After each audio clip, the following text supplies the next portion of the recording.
देशमुख प्रकरणाचा तपास अंतिम टप्प्यात असल्याचं आता आमदार सुरेश धस यांनी म्हटलं। धस यांच्याकडून संतोष देशमुख यांच्या कुटुंबियांची भेट घेण्यात आली। शासकीय वकील म्हणून उज्ज्वल निकम यांना नेमा, फरार कृष्णा आधे याला अटक करा अशी मागणी सुद्धा धस यांनी केली। हत्येआधीचे 2 महिन्याचे सीडीआर सुद्धा काढा अशी मागणी धस यांनी केल्याचं बघायला मिळतंय। लवकरात लवकर व्हावी।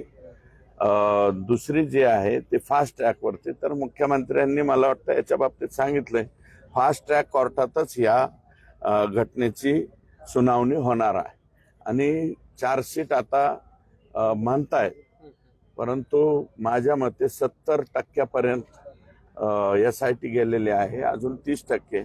फक्त त्या 30%मध्ये मस्साजोगकरांचं जे म्हणणं आहे ते म्हणणं ऐकून घ्यावं अशा प्रकारची आमची विनंती आहे। महबूब शेख जे आपले खरं तर निवडणुकीमध्ये विरोधी पक्षात विरोधक होते, त्यांनी हायकोर्टात एक दावा दाखल केला आहे। त्यामध्ये सरकारी कर्मचाऱ्यांवर दबाव आणून मतदान करून घेतलं असं तुमच्या विरोधात तक्रार आहे आणि 5 तारखेला म्हणजे नोटीस दिली कोर्टाने।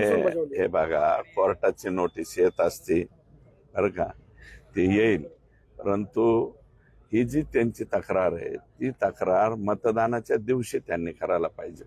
नंतर केलेल्या तक्रारीला कुठेही काही महत्त्व प्राप्त होत नाही आणि आष्टी मतदारसंघातल्या 440 बूथवरती कुठेही असा प्रकार झाल्याची तक्रार नाहीये आणि तसलं कुठंच काही होत नाही। ओके। तर महत्त्वाची अपडेट सध्या आपण पाहतोय। अनेक खरं तर मागण्या आमदार सुरेश धस यांनी केल्याचं बघायला मिळत आहे।